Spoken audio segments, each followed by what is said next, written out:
ज्ञान सागर टाइम्स के इस नए एपिसोड में आप सभी का हृदय से अभिनंदन।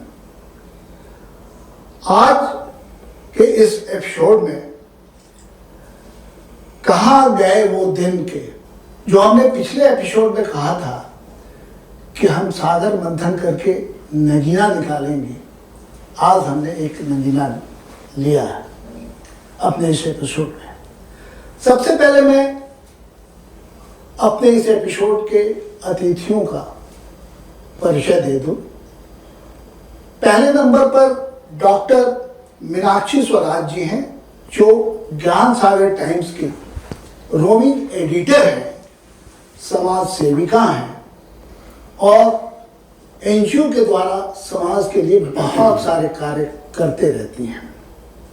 उधर से पहले नंबर पर श्री संजय कुमार सिंह जी हैं, जो एक समाज सेवक हैं। आध्यात्मिक में इनकी बहुत अच्छी पकड़ है और हमारे ज्ञान सागर टाइम्स के ये पॉलिटिकल एडिटर हैं। और बीच में हम लोग भाग्यशाली हैं कि हमारे बीच अमलान होम चौधरी जी आए हैं। आप पत्रकारिता के क्षेत्र में एक हस्ताक्षर हैं, जिन्होंने कभी अपने कलम को कुंद नहीं होने दिया।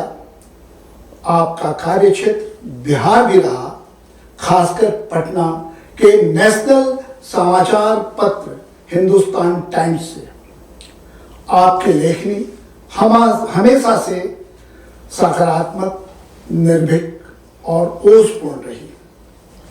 अभी वर्तमान समय में मुंबई में इन्होंने अपना कार्य क्षेत्र बना रखा है और वहां से ये अपनी निर्भीकता और वैवाहिक लेखनी से रूबरू हम सभी को कराते रहे हैं। और एक बात और बता दूं, ये हमारे ज्ञान सागर टाइम्स के हम सभी के गार्जियन यानी अभिभावक के तौर पर हैं। तो आप सबों का स्वागत है। आज का विषय हम मीनाक्षी जी से शुरू करते हैं। बिहार में 23 मुख्यमंत्री हुए, उसमें कोई 2 बार हुआ, कोई 3 बार हुआ और अभी तो निवर्तमान मुख्यमंत्री जो अब राज्यसभा के सदस्य चुन लिए गए हैं, उन्होंने तो रिकॉर्ड 10 बार मुख्यमंत्री का शपथ ग्रहण किया। ये बताइए, पुराने समय के मुख्यमंत्री और आज के मुख्यमंत्री में बिहार में कितना परिवर्तन हुआ? देखिए, आप परिवर्तन और बिहार की बात बोल रहे हैं, तो परिवर्तन कोई एक दिन की बात नहीं होती और एक व्यक्ति पे निर्भर नहीं करता है। हम वैश्विक माहौल में भी थे। अभी लड़ाई ईरान में हो रहा है, गैस की किल्लत हमें हो रही है। हमारा ये कथन था वर्षों पहले, सदियों पहले हमने कह दिया था वसुधैव कुटुंबकम। अब आज हम वसुधैव कुटुंबकम को साबित कर पा रहे हैं अपनी बात कि हम कहाँ प्रभावित हो रहे हैं। जहाँ तक मुख्यमंत्रियों की बात है, मुख्यमंत्री एक ऐसा चेहरा है, ऐसा कूटनीतिज्ञ है, वो रचता है बहुत कुछ अपनी सोच से, अपनी रणनीति से, और सबसे बड़ी बात जो आज के डेट में है, अपने सीटों के संतुलन से। कौन कितना मजबूत है, वो तभी मजबूत रहेगा जब वो सुरक्षित होगा और उसकी कुर्सी सुरक्षित होगी। तो परिवर्तनों में बहुत सा है। आज के डेट में आप देख रहे हैं कि पहले लड़ाई मुख्यमंत्री की होती है, तो अब लड़ाई कुर्सी की होती है। किसके पाले? कल ही की बात देखिए, राज्यसभा में 2-3 लोग जो विपक्षी थे वो ही नहीं आए, तो अच्छी जीत हुई। 5वां सीट भी मिल गया, पासा पलट गया। तो ये अब शतरंज की बिसात बिछ गई है। काम तो एक तरफ है, उस बिसात में कौन सा प्यादा, कौन सा चाल चलेगा और कुर्सी पे क्या प्रभाव पड़ेगा और उस प्रभाव को लेके क्या रणनीति बनेगी सभी राजनीतिक पार्टियों की, क्योंकि एक तरफ एनडीए गठबंधन है, एक इंडिया गठबंधन है। तो इंडी गठबंधन की शुरुआत हमारे बिहार से ही होती, याद होगा कि सारे साउथ नॉर्थ सभी से लोग आए थे बिहार विपक्षी जितने में, विपक्षी आए थे। एक बड़ी लगा कि बड़ी मजबूत शुरुआत हुई, लेकिन जितने व्यक्ति बैठे अपने स्वार्थ में वो सब अपने, क्योंकि वो स्वार्थी नहीं है, कुर्सी का है। एक बात तो ये हो गई। अब हम आते हैं इधर 3-4 दशक, मुख्य तौर पे लालू जी रहे, नीतीश जी हैं, मतलब हैं अब कल के बाद अभी तक है।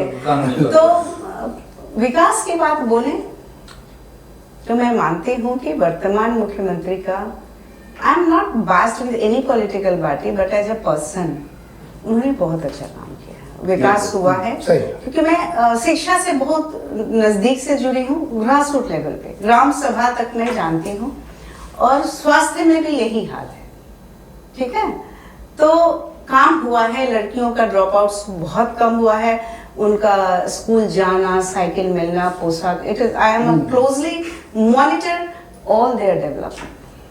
अब एक बात, एक बहुत बड़ी घटना हुई थी, लालू जी ने कहा था कि बिहार बट जाएगा तो मेरी लाश पे बटेगा, लेकिन बिहार बटा 2001 में, 2001 के अंदर नवंबर में वो बट गया 2000 में, ठीक है। एक बड़ी बात क्या हुई आप सोचिए, रिसोर्सेस हमारे सारे साउथ में थे, याद कीजिए जो खनिज है या जो भी है, आय का 67 सब झारखंड में था। हमारे पास क्या था, जनसंख्या और जमीन, बालू और बाढ़, जनसंख्या।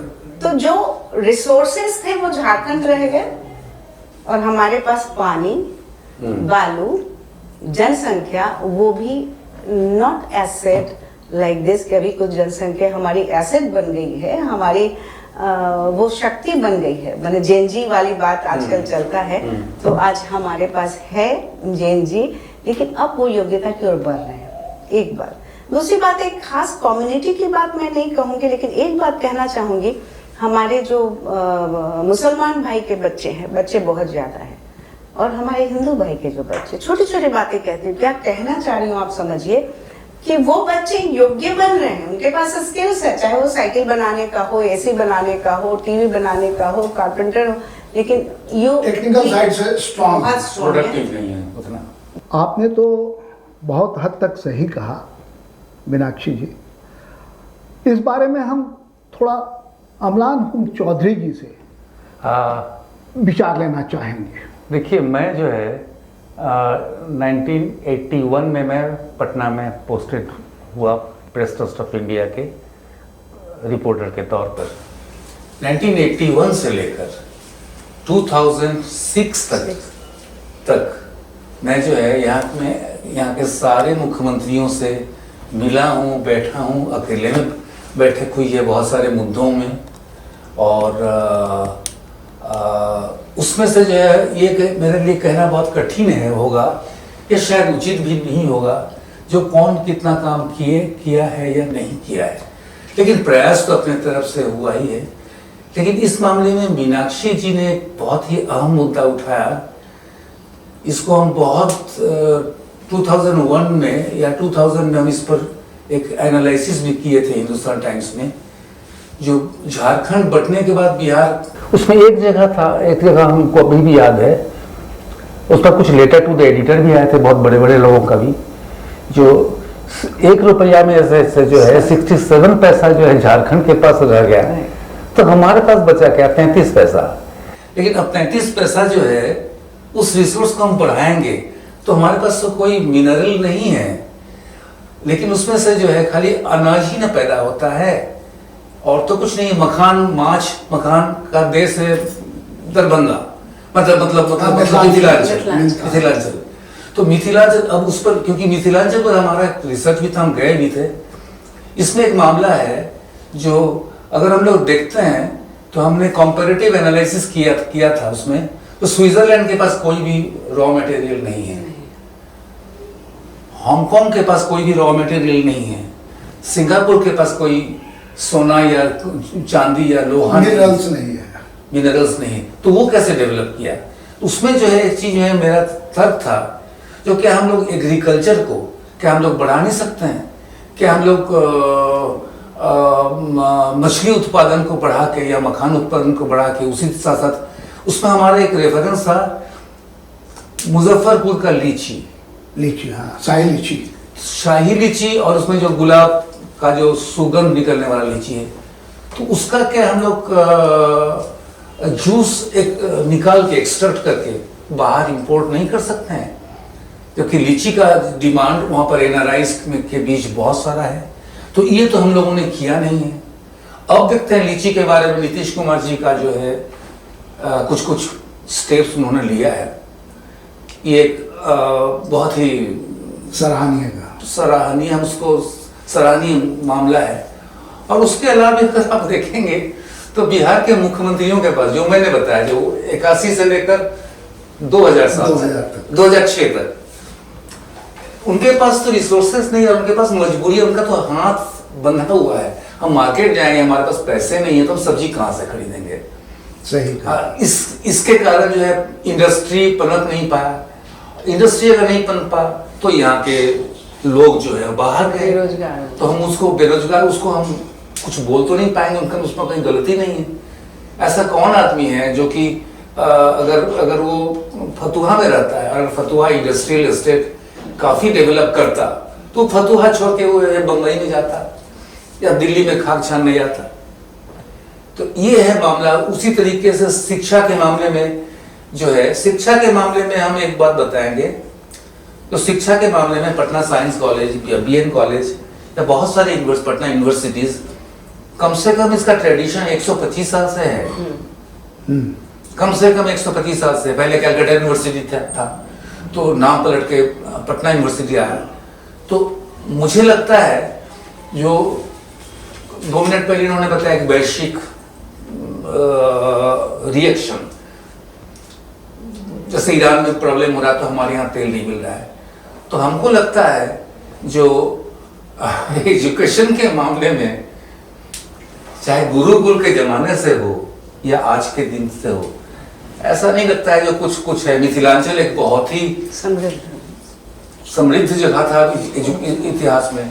आप लोगों को शायद मालूम नहीं होगा, जो राजा राम मोहन रॉय 9 साल की उम्र में पटना में आए थे, फारसी और अरबिक और उर्दू सीखने। सोचिए आप, 200 साल से भी ऊपर। तो जब बाहर से आदमी आ रहा है, तो यहाँ से जब राजा राम मोहन राय यहाँ बाहर से आए, कलकत्ता से पटना में आए, भाई राम मोहन राय सेमिनरी जो भी स्कूल है यहाँ पटना में। तो जो है यहाँ से जो है मुंगेर से और फतुहा से और मुजफ्फरपुर से बच्चे बच्चियां क्यों जाएगा बाहर? तो मेरे ख्याल से शायद शिक्षा के क्षेत्र में इसमें सरकार को हम कुछ बोलना नहीं पसंद करें, बोलना नहीं चाहेंगे, इसलिए सरकार का यहाँ कोई रोल नहीं है। हम लोग भी जो है पढ़ाई लिखाई यहीं से किए हैं। मेरा जन्म भागलपुर में है, बांका। तो जो है हम भी जो है यहीं से पढ़ाई लिखाई किए हैं। फिर हम यहीं से पढ़ाई लिखाई होकर हम पीटीआई ज्वाइन किए, और उसके ठीक 10 महीना के बाद मुझे जर्मनी भेजा गया। एकदम सही कहा। और यहीं के हम दुमका जिला स्कूल से पास किए हैं, और जो है हम जो है बाहर गए। तो ये इसमें हम किसको श्रेय देंगे? हम तो बिहार को ही देंगे। तो इसलिए वो चीज जो है गार्जियंस को समझना चाहिए, जो एजुकेशन के मामले में शिक्षा के क्षेत्र में बिहार कहीं पीछे नहीं रहा है। तब तो राम मोहन राय नहीं आते। तो इसलिए जो है उसका मैंने यहाँ, ये तो हम कहेंगे इसमें मुख्यमंत्रियों का इसमें कोई रोल तो है नहीं। मुख्यमंत्री तो किसी दोषी हम खुद हैं। दोषी तो हम खुद हैं, गार्जियंस खुद हैं। मुख्यमंत्री किसी को बंदूक लेकर नहीं बोल सकता है भैया तुम मत जाओ। वो तो सपोर्ट कर रहे हैं, साइकिल दे रहे हैं, पोशाक दे रहे हैं, हाँ, उसके बाद मिड डे मील दे रहे हैं। हाँ, मिड डे मील दे रहे हैं। तो इसलिए जो है हम मुख्यमंत्रियों को हम कैसे बोलेंगे, क्योंकि उनका तो हाथ बंधा हुआ था, पैसा नहीं था। लेकिन एक चीज आपने जो लीची के जूस को निकालने करके उसको मार्केटिंग करने की बात कही है, एक समय हमें याद है, हाँ, उस समय हम एक एड एजेंसी में काम करते थे। अच्छा। वो हाजीपुर में एक रसवंती करके आता हाँ, था जूस, रसवंती याद पड़ रहा है। लेकिन वो बंद हो गया। उसके पीछे क्या कारण है? जूस तो हमारे यहाँ निकलता था, बनता था। ऐसा है जो देखिए, इसमें जो है अगर हम लोग कहेंगे एक्सपोर्ट मार्केटिंग जो है कमजोर है। नहीं, कमजोर तो है ही। कमजोर तो इसलिए एक्सपोर्ट मार्केटिंग यहाँ कमजोर है। कोई दूसरे से बंगलोर में या बम्बई में, तो बम्बई को लेते हैं, बंगलोर से एक्सपोर्ट कम होता है, बम्बई में से ज़्यादा होता है, महाराष्ट्र से। तो एक्सपोर्ट को जो है कमोडिटी को एक्सपोर्ट करने के लिए बिहार गवर्नमेंट ने तैयारी करनी चाहिए, उसको मदद नहीं किया, क्योंकि यहाँ पर लाइसेंस राज तो बहुत समय तो पूरा इंडिया लाल फीताशाही जो है। तो अब ये जो है लीची का जो जूस जो है हमको याद पड़ रहा है, रसवंती एकदम याद पड़ रहा है। अब ये सवाल, ये जो एक्सपोर्ट मार्केटिंग का जो है ये वाइड जो है, और एक चीज हम बोलना शायद उचित नहीं रहेगा, यहाँ के ब्यूरोक्रेट्स में अच्छे ब्यूरोक्रेट्स नहीं रहे, क्योंकि एक्सपोर्ट को अगर करना है बाहर तो वो रणनीति जो है मुख्यमंत्री नहीं, मुख्यमंत्री के ब्यूरोक्रेट्स करेंगे, वो करेंगे। इसलिए इस मामले में मुख्यमंत्री को हम कहाँ से बोलेंगे। हाँ ये है, मुख्यमंत्री टैक्स घटा सकते थे, प्रमोशन के लिए टैक्स माफ कर सकते थे, तो लाइसेंस को और आसान बना सिंगल विंडो सिस्टम के माध्यम से। उस समय जहाँ पर जिस समय रसबंदी का मामला आ रहा है, उस समय बिहार का रोड जो है चलने लायक तो नहीं था, बैलगाड़ी भी डोलती थी। तो इस मामले में जो है अभी का माहौल अलग है, अभी रोड है, पानी है हर जगह, बिजली है। तो उस समय रसबंदी के समय में बिजली का सब अभाव होगा, सप्लाई वो बहुत कम था। तो मशीन चलेगा कैसे? क्योंकि हम लोग जो एक समय देख चुके हैं जो डेवलपमेंट एकदम नहीं है बिहार में, लेकिन अब हम देखते हैं यहाँ डेवलपमेंट तो कुछ हुआ है, इसलिए क्योंकि केंद्र सरकार भी उसको लिबरली पैसा दे रही है, इसलिए हम मुख्यमंत्रियों को दोष नहीं दे सकते हैं। संजय सिंह जी, हम नमस्ते करते हैं। संजय सिंह जी, इस पर आप अपना थोड़ा सा टिप्पणी कीजिए। ये रसबंदी वाले केस में उस समय बहुत सारा उद्योग बंद हुआ था, चर्म उद्योग बंद हुआ था, शकुनपेट है अभी का, मॉडर्न टॉफी था, मॉडर्न बंद हो गया, वो तो बहुत फेमस था। देखिए हमारा जो अपना समझ है, थोड़ा अतीत में जो आप 23 मुख्यमंत्री हुए, तो सबसे आज़ादी के बाद श्री बाबू रहे। तो श्री बाबू का जो मुख्यमंत्री काल में सबसे पहले बिहार देश का पहला राज्य था जो पूरे बिहार में औद्योगिकरण का जो है से शुभारंभ इन्हीं के रीजन में हुआ। उसमें आप देखिएगा कि बरौनी रिफाइनरी है, चाहे बोकारो स्टील सिटी है, चाहे इस ढंग से हमारा जो है से चीनी मिल से लेके तो औद्योगिकरण का शुरुआत तो पहले मुख्यमंत्री के कार्यकाल में हुआ, लेकिन उसके बाद जो हाँ सब कुछ जो देख रहे हैं औद्योगिकरण का जो दौर उनका था वो 1 नंबर पर था। खुशहाली में भी हम 1 नंबर पर थे, जीडीपी में मात्र हम 3रा नंबर पर थे, पूरे देश के जितने भी राज्य में हम 3रा पोजीशन में थे। अभी हम हमारा देखिएगा कि अतीत बहुत सुंदर था, अब वर्तमान देखिएगा कि सबसे पिछड़ रहे हैं, हर मामले में पिछड़ रहे हैं। कहा है कि जो कंपटीशन है आगे बढ़ने का, लोगों को डेवलपमेंट 21वीं सदी की ओर जाने का, वैसे स्थिति में विकास तो एक सतत प्रक्रिया है, तो विकास होते रहेगा, लेकिन यदि आप स्पीड से अपने को ग्लोबल विलेज जो पूरी दुनिया है उसके पैमाने पर खड़ा होने के लिए आपको स्पीड से आगे जाना होगा, न कि सड़क, बिजली, पानी की व्यवस्था यदि हम कर रहे हैं, ठीक है हमारे यहाँ 2 लेन बनता है तो दूसरे राज्य में देखते हैं कि 8 लेन बन रहा है। तो होता क्या है कि उस कंपटीशन के पुराने चीज को देख के और वर्तमान को जब तक आप ठीक नहीं करिएगा, तो उसमें हम बीच वाला जो पीरियड में जितने भी मुख्यमंत्री को देख रहे हैं, तो उसमें 61 तक श्री बाबू रहे, श्री कृष्ण सिंह, 61 के बाद जो 90 तक का जो कार्यकाल रहा, उसमें 29 साल में 18 मुख्यमंत्री हुए। 18 मुख्यमंत्री में सबसे कम दिन का 5 दिन का सतीश बाबू भी मुख्यमंत्री रहे। 1 साल 6 महीना 9 महीना 2 साल 1.5 साल कुर्सी का जो खेल पूरा जो हुआ ना, कोई स्टेबल गवर्नमेंट नहीं बना, और सब हटाओ जो कुछ अब कर्पूरी ठाकुर जी थोड़ा अच्छा काम करने के लिए आए तो उनको 2 बार, 3 साल में देखिएगा कि कर्पूरी ठाकुर 2 बार आए, मिश्रा जी को देखिएगा कि 3 बार है, भोला पासवान शास्त्री को देखिए, कई अखबार जो है से बने, महामाया बाबू को देखिए, केवी साहब को देखिए, उनको देखिए, इनको देखिए, सत्येंद्र नारायण सिंह तक, फिर आके लालू यादव, स्थिरता आई, स्टेबल गवर्नमेंट हुआ। और 97 में भी 5 साल एक टर्म मात्र रहा कार्यकाल, और 97 जाते जाते चारा घोटाला में अभियुक्त हुए, इनका भी जो है कार्यकाल खत्म हो गया। उसके बाद पहली मुख्यमंत्री राबड़ी देवी बनती है, जो 2005 तक चलाती है। बिहार में महिला पहली मुख्यमंत्री राबड़ी देवी के रूप में आया। और यह जो विकास का जो दौर कब्बे से खत्म था, और लास्ट में जब नीतीश कुमार जी आए तो एक बदहाल बिहार 2005 में, 2000 में भी मुख्यमंत्री के रूप में 7 दिन के लिए शपथ ली, लेकिन 2005 में भाजपा और जदयू का गठबंधन से बहुमत की सरकार बनी, एनडीए की सरकार बनी। बाद में भी अभी भी जो है गठबंधन का दौर चल रहा है। 5 से देखिएगा कि 10 तक बढ़िया कार्यकाल रहा, 10 के बाद फिर देखिएगा कि भाजपा से गठबंधन टूट के वो आरजेडी के साथ, मैंने कभी बिहार में स्थिरता नहीं दिखाई दिया। लंबे टर्म तक नीतीश कुमार जो है से 20 साल मुख्यमंत्री दिखाई दे रहे हैं, लेकिन इस बीच में 2 बार गठबंधन इनका भी जो है से आरजेडी के साथ और भाजपा के साथ जो टूटा, उससे विकास की गति प्रभावित होती है। आप उद्योग की बात करते हैं, हम लोग शुरू से मांग करते थे कृषि आधारित उद्योग की स्थापना। यदि हमारा एग्रीकल्चर लैंड है तो हम जब तक कृषि आधारित उद्योग की स्थापना नहीं करेंगे तो अपने को कैसे वहां ले जाएंगे। चाहे हाजीपुर का हमारा जो फल वाला क्षेत्र है, केला है, आम है, अमरूद है, वो मुजफ्फरपुर का जो पार्ट जो है हमारा लीची के लिए जाना जाता था। उधर देखिएगा कि चंपारण बिहारी में जो है ईख की खेती के लिए जाना जाता था।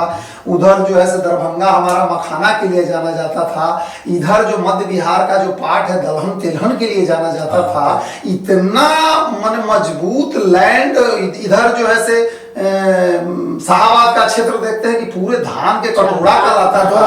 और उसके बाद भी हम संपन्न होने के बाद भी हम बीपीएल बिलो पॉवर्टी लाइन में हम बिहार पास ही जा रहे थे।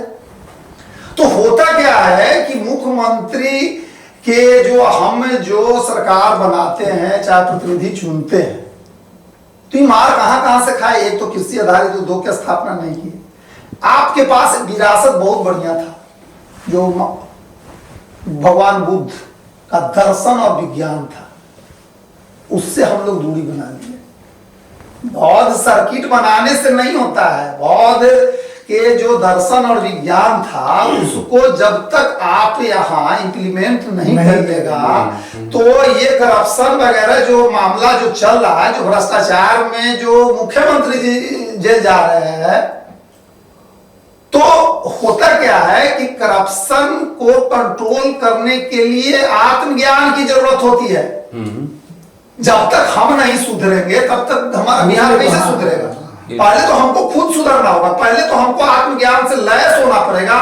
ज्ञान का अभाव हो गया। नालंदा विश्वविद्यालय था तो हम काहे समृद्ध थे। जब तक हम ज्ञान के महत्व को नहीं समझेंगे, जब तक हम दर्शन को नहीं समझेंगे, जब तक विज्ञान, तो पर्यटन के क्षेत्र में बहुत बड़ा जो देखिएगा कि उधर उत्तराखंड से लेके हिमाचल से लेके जो ऐसे कश्मीर से लेके सब लोग पर्यटन का धंधा से, जो उसके पास पहाड़ है, उसके पास कुछ नहीं है, कैसे अपने को आगे बढ़ाया। वो हुआ कहा कि पर्यटन, आपके पास बुद्ध थे, आपके पास महावीर थे, आपके कबीर के भी था, आपके पास गुरु गोविंद सिंह थे, सारे विरासत आपका, उसमें रामायण सर्किट भी आपके पास था, धाम था। और आप पर्यटन के माध्यम से यहाँ की गरीबी भुखमरी को बहुत मजबूती से समाधान कर सकते थे। लेकिन हुआ क्या, यहाँ जातीय मुख्यमंत्री खोजने लगे। तो जातीय मुख्यमंत्री जब खोजिएगा, अब बिहार के तरक्की भी खोजिएगा, ये दोनों काम संभव नहीं। मीनाक्षी जी, ये जो जातीय समीकरण से जो मुख्यमंत्री की बात संजय जी ने कही, इस पर आपका क्या ओपिनियन है? अगर आप कहिएगा कि हम पहले तो चाहे थे हम लोग ब्राह्मण, शूद्र, वैश्य, ब्राह्मण, राजपूत, क्षत्रिय और वो, लेकिन आज देखिए एक दुकानदार होगा ना, एक ही है, कोई बात नहीं है। मतलब जो मालिक, अभी मुख्यमंत्री और मंत्री कई लोगों को होना है, सबको चाहत है कि हमको वहां तक हमको पहुंचे। पोस्ट मिले, वो पोस्ट कुर्सी मिले। मिले। तो जब कुर्सी की संख्या बढ़ गई और जीतेंगे किस पर, कोई तो एकाकार, तो बांटने का, division of classes, division of population, जाति मिल गया, कास्ट बेस्ड पॉपुलेशन को उन्होंने एड्रेस किया। कोई राजपूत वाले हैं, कोई क्षत्रिय वाले हैं, कोई चंद्रवंशी वाले हैं, कोई कुर्मी है, कोई कोयरी है, कोई लेकिन लाला। लेकिन एक चीज है, मुसलमान सिर्फ मुसलमान है। हाँ, ये ध्यान दीजिएगा। वहाँ जनगणना भी हुई तो यहाँ जातिगत जनगणना है, वहाँ सिर्फ क्या है, सिर्फ, जबकि उसमें भी कई जातियां हैं। शिया, सुन्नी, सिख, पठान, बहुत सारी, सब कुछ है, लेकिन वहाँ बंटवारा नहीं, वो एक मुट्ठी और हम यहाँ हैं। फर्क समझिए। जो आज हिंदुत्व की बात हो रही है, ये बहुत अहम बात है। हिंदुत्व की जो बात हो रही है, क्यों हो रही है? क्योंकि हम टूट चुके हैं। टूटिएगा तो मोड़ मोड़ के तो तोड़ ही न देगा। तो वही बात कुर्सियों की है। इसके समाधान के लिए अभी क्या किया जा सकता आपको है? जब तक, मतलब जैसी सोच होगी, जैसी आपकी परिकल्पना होगी, वैसे ही तो साकार होगा ना। अब देखिए, कुर्मी रैली, फलाना रैली, क्षत्रिय रैली, राजपूत रैली, सब रैलियां होती है, क्यों? और वही एक ही व्यक्ति, वही पॉपुलेशन उठ के इसमें भी जाता है, इसमें भी जाता है। They are purchased by some rupees, private आदमी भी था। यस। और प्लास्टिक कहाँ के लिए, क्या पता, बुला लिया चले। एक समय तो और था, तेल पिलावन लाठी भंजावन रैली, वो भी एक जमाना था जो, तो वो थोड़ा इनिशियल स्टेज था। और अभी वो है, वो तो शर्म भी आती थी हम लोगों को कि we are उस रैली को मैंने कवर किया था। बिहार के लिए बहुत बड़ा धब्बा था वो। मैंने उस रैली के साथ हमारे घर आए थे लालू जी के साले साहब कि मैम आप दीजिए, क्योंकि I was leading so many women के, आप उनको लेके आइए। एनीवे, सब ठीक है, जनता तो सबको चाहिए। संख्या बल, प्रजातंत्र is nothing more than numbers. तो जाति को, हमारी जनता को इस कास्ट में बांट के लोगों को अलग अलग कुर्सी हासिल करनी है। That's all. मैंने एक तरह से हम लोगों को इससे निकलने के लिए जात पात प्रथा को खत्म करना पड़ेगा। तो जैसे आई ना, समूह नहीं, आरक्षण की बात करिए ना। आरक्षण 10 साल के लिए था संविधान में, ये थोड़े बोला था कि लगातार देते जाओ। आज इतने साल तक फायदा भी कहाँ उठा पाए और एक बात, कैसे उठाएंगे? मानसिकता कहाँ से बदलेगी? क्लास कहाँ से बदले? अच्छा, ये मैं तो ये नहीं समझ पाती हूँ, क्या आपके चाहने से आपकी जाति में आपका जन्म हुआ? क्या आपके चाहने से ये ऊपर वाला देता है? ऊपर वाला। हम उसके किए पे हस्तक्षेप कर रहे हैं कि आप जाति बनाए, इसका लाभ और हानि हमको मिलना चाहिए। तो ये हस्तक्षेप हुआ तो कलयुग है ना। युग तो आय होगा और अंत भी होगा, अभी बहुत ज्यादा, जो हम लोग को ग्लोबली नजर आ रहा है कि कलयुग का अंत कैसे होगा। अच्छा, आप हमें ये बताइए कि इसमें आपने चर्चा किया था वो लाल फीताशाही, है ना, लाइसेंस पर, तो क्या इसमें हमको वहाँ से सपोर्ट नहीं मिल रहा है? क्योंकि हमें याद है कि 77-78 के चुनाव के बाद ठाकुर बाबू इंडस्ट्रीज मिनिस्टर बने थे। बहुत सारे लड़कों को फतुहा में प्ले गुड्स कॉम्प्लेक्स बनाने का मिला था, और इधर के लोगों को, युवाओं को होजरी इंडस्ट्रीज के लिए मिला था। पटना सिटी से उधर, हाँ, नहीं, इधर भी बहुत सारे थे, करीब 28-30 तो हमारे जानकारी में है। उसमें से एक इंस्टॉलमेंट तो बैंक दे दी, लेकिन जब प्रोजेक्ट रिपोर्ट लिया बैंक ने, तो एक इंस्टॉलमेंट किसी को 20,000 मिला, किसी को 15,000 मिला, उससे मशीन खरीद लिया, एस्टेब्लिश कंटिन्यूअस कर लिया। लेकिन जब दूसरे इंस्टॉलमेंट की बात आई, रन करने के तो बाद गवर्नमेंट ने कॉर्पोरेट, बैंक ने कॉर्पोरेट नहीं किया। देखिए, उस समय का जहाँ तक मामला है, बैंक चाहे कमर्शियल बैंक है ना, हम लोग कमर्शियल 23 कमर्शियल बैंक उस समय थी, उस समय 23 कमर्शियल बैंक थी, और उसमें से बहुत सारा जो है इन्वेस्टर्स जो थे प्राइवेट भी थे, टाटा का भी था, बिरला का भी था। तो अब उसमें वो लोग बोर्ड ऑफ डायरेक्टर्स में थे। तो उसमें जो है मैं व्यक्तिगत रूप से पंजाब नेशनल बैंक के पटना में, मैंने पटना में वो जब आते थे उनको मैं दिल्ली से जानता था, एक डायरेक्टर को, मैं नाम नहीं ले रहा हूँ, अब सवाल ये है, जो हम एक चीज़ को तो हम जानते हैं, जो बैंक को हम लोग कैसे कोसेंगे, जबकि नाबार्ड सरकारी चीज़ है। नाबार्ड का रीफाइनेंस होता है, आपको 1 रुपया दिया, आपसे 1 रुपया 5 पैसा ले लिया। तो नाबार्ड रिकंस्ट्रक्शन अगर रहता तो क्या क्या इतना गन्ना फैक्ट्रीज, जो कि कम से कम 20,000 लोगों को तो नौकरी दे पाता। बिहार के पास 81 गन्ना फैक्ट्रीज था। चीनी का one of the most important जगह था। डालमिया शुगर फैक्ट्री, आपको बचपन का चीन याद आ रहा है। बंजारी सीमेंट फैक्ट्री, डालमिया में तो कई 13-14 अंदर बहुत सारे फैक्ट्रीज है, वो अलग अलग। हाँ, तो नाबार्ड ने तो उसको ग्रो करने के लिए कुछ काम किया। नाबार्ड इसको मैं इसलिए रेफरेंस दे रहा हूँ क्योंकि नाबार्ड के सारे लोगों को मैं जानता था दिल्ली से, और वो लोग जो पटना में ट्रांसफ़र होकर आते थे तो हमको फ़ोन करते थे, और नाबार्ड से मैं स्टैटिस्टिक्स लेकर उन लोगों का देखता था। तो मैं अंदर का जो मैं देखा जो नाबार्ड का, नाबार्ड अरे ये तो रीफाइनेंस है, सरकार बोल रहा है 1 रुपया दो, तो 1 रुपया ही दे रहा है, उसके आगे नहीं बढ़ रहा है। तो ये चीज़ जो है, ये चीज़ को उठाने वाला हमारे यहाँ कोई नहीं था। जैसे कि महाराष्ट्र में अगर ये चीज़ होता था तो सारे मंत्री जात पात भूल के लग जाते हैं। आज हम देख रहे हैं बंगाल में क्या हो रहा है। वो मोदी का जो है, मोदी के नाम में जो है इतना मतलब वहाँ का लोग चिल्ला हो रहा है, जो है ये फाइनेंस हमको नहीं, तो पैसा नहीं है, वो पैसा नहीं है। कहाँ बिहार में तो ऐसा कुछ नहीं, हम लोग सोचते हैं। अरे ये हम आज नहीं, हम बचपन से हम देख रहे हैं। हाँ, अगर हमारा जन्म अगर 56 में हुआ है तो यानी इच्छा शक्ति नहीं था लोगों के अंदर, मतलब इच्छा अधिकारी के अंदर। यहाँ पर तो चीफ मिनिस्टर का रोल से ज्यादा जो है उस इलाके के जो एमएलए या एमएलसी है उसका रोल ज्यादा है। अगर पूर्णिया में जो है अगर 20 शुगर फैक्ट्री अगर बंद है तो उसका रोल ज्यादा है ना, वो क्यों नहीं चिल्लाया उसमें। इसलिए एक मुख्यमंत्री को हम लोग जो है एक मुद्दा बांध के जब सारा चीज का जो है दोष थोप देंगे उन्हीं पर, तो वो तो नाजायज है। तो इसमें जो है हमारे यहाँ जो जीत के भी जो आते हैं वो जीत के आ गए, बस उनको जो है लोकल एरिया को जो है हाँ ठीक ठाक करने के लिए कोई, हम महाराष्ट्र में हम देखते हैं गार्जियन मिनिस्टर होता है हर जिला के लिए, जिस जिला से वो आता है वहाँ का वो गार्जियन होता है और उसका जो है सारा विकास का डेवलपमेंट वो करता है। मॉनिटर करता है। हम देखे हैं जो हम कई एक मंत्री गए भी हैं कहाँ दूर में मराठवाड़ा एरिया में, जालना वगैरह वगैरह में, तो यहाँ तो कुछ ऐसा कुछ है नहीं। हाँ, अगर बंगाल को जो है केंद्र सरकार का जो है 2 पैसा नहीं मिल रहा है तो पूरा एक जन महाभारत रामायण खड़ा कर देते हैं और मोदी जी को जितना बोलना है उससे 20 गुना ज्यादा। तो भैया बिहार के जो है तुम 20 गुना ज्यादा मत बोलो, तुम ममता बनर्जी मत बनो, लेकिन बाबा तुम 1% तो बोलो। केंद्र सरकार ने जो है शुगर मिल के लिए ऐसा नहीं किया।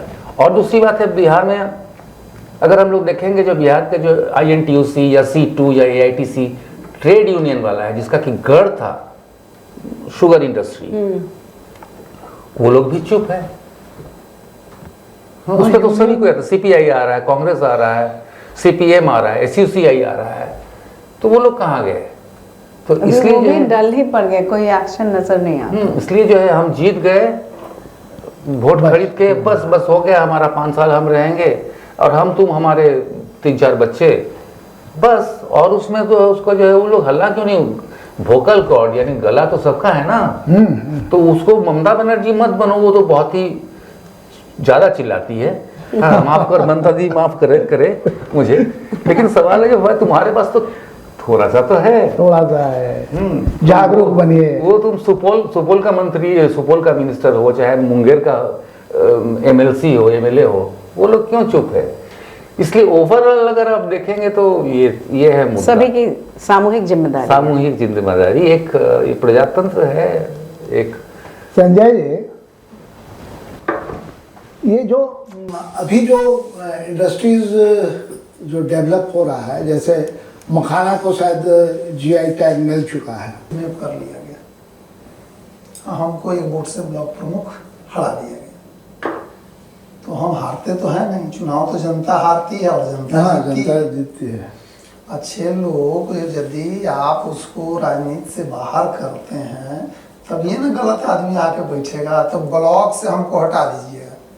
तो भ्रष्टाचार के अखंड में ब्लॉक आज के डेट में डूबा हुआ है, तो त्राहिमाम जनता ना कर रही है एकदम। तो आपको हम पंचायत समिति संघर्ष मोर्चा बनाए, दादा जानते हैं उस समय हमारा स्टोरी भी किए थे।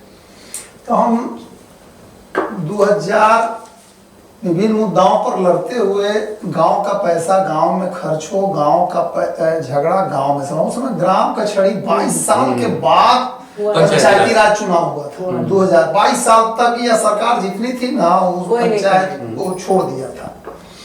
और सबसे बड़ी गलती हुई थी कि संविधान जो बना ना, तो जो गांधी का जो ग्राम स्वराज का जो सपना था उसको ये लोग जो है संविधान के जो है से अथी में नीति निर्देशक तत्व में ऊंट की पूंछ की तरफ फूंस के स्टेट को पावर दे के छोड़ दिया, कमजोर बना दिया गया। तो जैसे पंचायती राज में देखिएगा कि 3 टायर सिस्टम है, ग्राम पंचायत है, ब्लॉक पंचायत है, जिला पंचायत है। तो नीचे का जो पंचायत है उसी तरह से सबसे ऊपरी सदन में लोकसभा और राज्यसभा हुआ, बीच में जो है विधानसभा विधान परिषद हुए। उसी तरह से हम लोग जो है ग्रास रूट में होता क्या था कि जब हम प्रतिनिधि बन के गए तो देखे कि ऊपर से योजना नीचे थोपा जा रहा। आप इंडस्ट्री उद्योग की बात कर रहे हैं, जब हमारे जरूरत था हमारा क्षेत्र में नहर परियोजना के लिए, तो हम लोग के कार्यकाल 2001 में देख रहे थे पंपिंग सेट जब सब किसान रखे हुए हैं तो MSTP प्रोग्राम हम लोग को ऊपर से थोप दिए। और किसान मांग रहा है कैनाल परियोजना, हम उसको कह रहे हैं कि बोर्डिंग ले लीजिए, जबकि उसके पास ऑलरेडी बोर्डिंग फिटेड है, बिजली की व्यवस्था नहीं थी उस समय, बहुत सारे समस्या थे।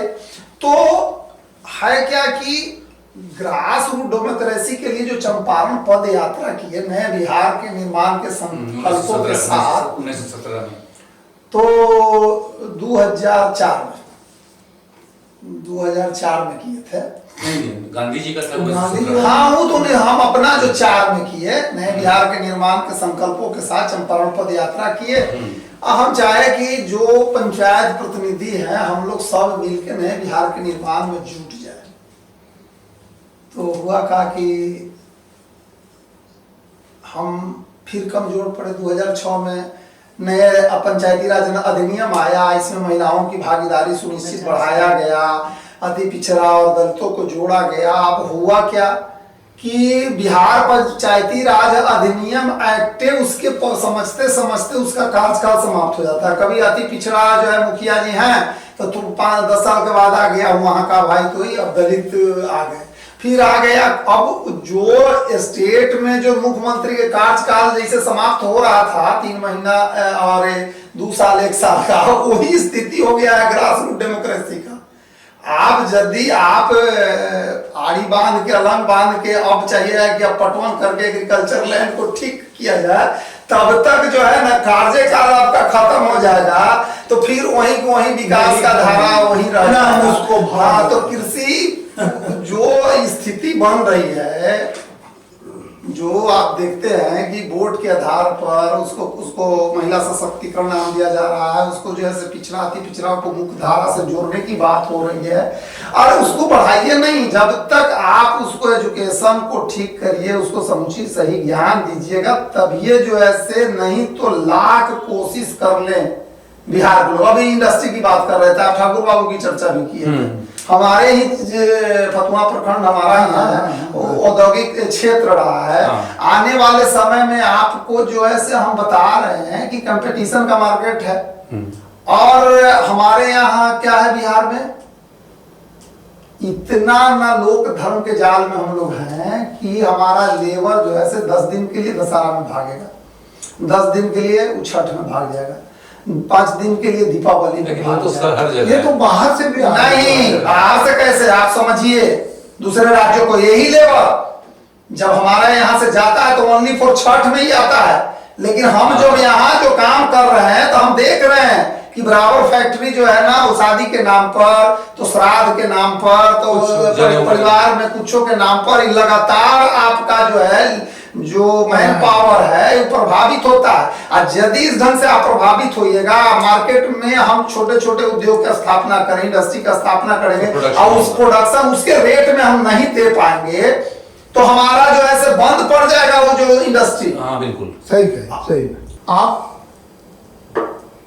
से हमारा ये क्वेश्चन है एक आधुनिक और प्राचीन ये जो समाज का ये परिवेश है, इसमें हम कैसे सामंजस्य दोनों में, पुराने और आधुनिक में बैठा है, जिससे कि हमारी समस्या का पहिया ठीक से समाधान चले। देखिए ये जो है मुद्दा जो है, चूंकि बिहार इतिहास का जगह है और इतिहास मेरा फेवरेट सब्जेक्ट है, मैं एक छोटा सा एग्जांपल दूंगा। वो आप जो कह रहे हैं सामंजस्य जो है, वो सामंजस्य जो है ये हिंदुस्तान में कहीं नहीं है, बहुत ज़्यादा रियलिस्टिकली हम बता रहे हैं। तमिलनाडु को ले लीजिए, तमिलनाडु में बिल्कुल रूप से सामंजस्य नहीं, क्योंकि हमको तो पूरा इंडिया हमको घूमना पड़ता है, स्टडी करना पड़ता है बहुत सारे प्रोजेक्ट में। महाराष्ट्र जो इतना डेवलप्ड है उसमें देख लीजिए, उसमें सामंजस्य आज तक नहीं हुआ है। ब्राह्मीण अपना है, ब्राह्मीण में भी पुणे वाला ब्राह्मीण जो है उसका अलग रोल है, अलग है। हाँ, कोंकणी ब्राह्मीण का अलग है। तो अगर इसको कहेंगे सामंजस्य जो है, इस सामंजस्य को करने के लिए हम लोग शायद अपारक हैं, हम लोग नहीं कर सकते हैं। इसके लिए हम एक छोटा सा जो है उसी में से हम लोगों को सामंजस्य की जगह जो है हम लोगों को एक दूसरे से कोऑर्डिनेशन करने के लिए जो शिक्षा चाहिए उसी को हम लोगों को बढ़ाना पड़ेगा। और ये जो है देखिए, यहाँ सुनने में तो बुरा लगेगा लेकिन यहाँ गांधीवादी थ्योरी काम नहीं करेगा। हमारे संजय भाई साहब गुस्सा करेंगे क्योंकि वो गांधीवादी हैं, लेकिन सवाल ये है कि वो जातीयता सामंजस्य जो है वो आप कभी नहीं कर सकते हैं, रियलिटी है। हम एक छोटा सा एग्जाम्पल देकर ख़त्म कर देंगे। आज से 2600 साल पहले गिरिब्रज यानी राजगीर में जो है एक बार भगवान बुद्ध जो है सवेरे जो है अपने लोगों को लेकर आ रहे थे, एकदम सवेरे। उस समय तक आसमान में सूरज ब्रह्म मुहूर्त के बाद आ रहे थे। तो वो जब रास्ते में आ रहे थे भिक्षा पात्र लेकर, तो देखे जो एक चिथरा कपड़ा पहनी हुई एक बूढ़ी औरत जो है, उसको देख के इतना डर गई। तो जो है बुद्ध देव जब ऐसा करके उसको इशारा करके बुलाए तो आने में झिझक रही थी, कांपते कांपते हुआ आई। तो उस बूढ़ी औरत से पूछा तुम क्यों ये भाग रहे थे? तो बोला जो प्रभु ये मुझे अगर कोई देख लेगा जो हम आपके साथ हैं तो मुझे मार देगा। बोले क्यों?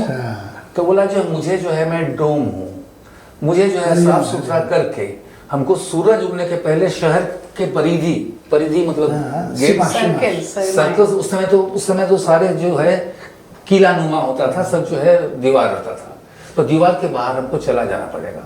अगर सूरज उगते साथ हमको कोई सूरज की पहली रोशनी में अगर कोई जो है मुझे सोल्जर देख ले तो मुझे वो तीर मार देगा। तो जहाँ का ट्रेडिशन कि इसमें सच्चाई है, इसमें कोई, इसलिए मैंने पहले ही बताया जो हमारे गांधीवादी संजय जी गुस्सा करेंगे, लेकिन यहाँ जो है गांधी जी तो हरिजन बोल के ऊपर चले गए हैं। उनके लिए मेरे पास रिस्पेक्ट तो है ही, लेकिन क्या हरिजन का समस्या समाधान हुआ है? नहीं हुआ है। आज भी क्या कोई लाला का बेटा को बोलिए तुम जो है हरिजन से शादी करो। लाला मैं इसलिए बोल रहा हूँ क्योंकि मैं खुद लाला हूँ, या मेरा ही बेटा बोले तो मैं क्या अलाउ करूँगा? मैं बेटा को छोड़ कर चला जाऊँगा। तो वही जो है आज से 2600 साल पहले गिरिब्रज यानी राजगीर का पुराना नाम, प्राचीन नाम, इस राजगीर का जो घटना है, इस चीज़ को मैंने करीब 2003 में मैं लिखा हूँ इस पर। अच्छा, इसलिए मुझे जो है इस चीज़ का मैं रेफरेंस दिया। तो उस समय से लेकर आज तक अगर लेंगे तो सच्चाई जो है ये नहीं हो सकता है सामंजस्य, क्योंकि कहीं नहीं, महाराष्ट्र में नहीं है। संजय जी, इस पर आपका 1 मिनट का टिप्पणी हम चाहेंगे। अतीत और वर्तमान में सामंजस्य बिहार में। देखिए, हजारों बरस का हम गुलाम रहे, बाद का पीरियड, वही जो मैंने बताया सही बताया। वो मानसिक, शारीरिक और पश्चात सभ्यता, बौद्धिक रूप से भी हम अब गुलाम हैं। आज अभी जो देखिएगा कि जितने भी बैठ के अमेरिका से सोशल मीडिया, इंस्टाग्राम, गूगल से जो परोसा जा रहा है, इसका भी असर समाज पर तो पड़ रहा है। हमारा जो बुक है, बुक से हमारा जो नया जनरेशन है उससे उसको पढ़ेगा नहीं, और इंस्टा वाला और गूगल वाला और ये क्या बोलते हैं AI वाला और इस ढंग से फॉलो होगा, तो आने वाला जो समय जो हमको था, लग रहा था, और जो है से इसका बढ़ावा मिल रहा है। पहले तो था कि अज्ञानता के अभाव में जाति पाति जो बना था, कहीं नहीं बना था। हमारे सनातन धर्म में तो जाति पाति है ही नहीं, सनातन धर्म में। अब भारतीय संस्कृति में एक, जैसे अभी हम लोग सब ज्ञान सागर टाइम्स के पत्रकार बैठे हुए हैं, तो पत्रकार का एक जाति होगा, इंटेलेक्चुअल का एक जमात होगा, स्किल डेवलपमेंट में जो जो काम कर रहा है, अभी हमारे कैमरामैन है चाहे जो है, तो उनकी एक जाति हो सकती है। स्किल डेवलपमेंट के आधार पर वो बना, लेकिन ऐसा नहीं था कि ये आदमी यदि समाज का, शरीर का यदि संरचना है, तो मस्तिष्क का अपना काम है, आँख का अपना काम है, कान का अपना काम है, हाथ का अपना काम है, सब एक दूसरे के पूरक है, और कहीं किसी से भेदभाव नहीं है। मीनाक्षी, इस पर, इस बिंदु पर आपके क्या राय है? मैं 2 टिप्पणी दूंगी। एक अति प्राचीन, या जब हम रहे किसी के अंदर में, अंग्रेज हो या मुगल हो या खिलजी वंश हो या कोई भी हो, और दूसरा वर्तमान जो हमने खास जाति के लिए आरक्षण दिया। पुरानी बात कहते हो, एक हाथी है, हाथी को बच्चे में एक धागा से बांध दीजिए, रस्सी से, तो उसको ये लगता है कि हम जो रस्सी मेरे में बंधी है ये हमको रोक रहा है। तो जब वो बड़ा विशाल भी हो जाता है ना, उसको सिर्फ सांकेतिक रस्सी बांध दी जाती है, वो डर से बंधा रह जाता है। वही है हमारी की जनता, psychological. This is the old psychology. उनको लगता ही नहीं ये हो सकता है, हम नहीं पहुंच, मुर्गी उड़ नहीं पाता, नहीं उड़ सकता है, लेकिन नेवर, जो मुर्गियां वो कभी, तो हाथी उस रस्सी से। अब दूसरा, आइए आप स्वतंत्रता के बाद सबको आरक्षण दिया गया। मैंने कस्तूरबा विद्यालय है, बहुत क्लोजली कस्तूरबा के साथ अन्य प्राथमिक विद्यालयों में, जहाँ खासकर दलित बच्चे, वंचित समाज के बच्चे पढ़ते हैं। हमेशा चिट्ठियाँ आती थी, कहाँ से? एजुकेशन विभाग से। उसमें लिखा होता था, मील का एक मेनू होता था, अंडा मिला इतना ग्राम, चावल मिला इतना ग्राम, दाल मिला इतना ग्राम, सब्जी मिला, पापड़ मिला, खिचड़ी मिला। लेकिन you can not believe, in my term of 20-25 years एक भी चिट्ठी नहीं आई जो उसके मानसिक पोषण के लिए आई हो, कि आपने क्या पढ़ाया, आपकी क्या तालिका है, आपने उसके लिए क्या सब्जेक्ट तय किया है, उसको पढ़ाना तय किया है।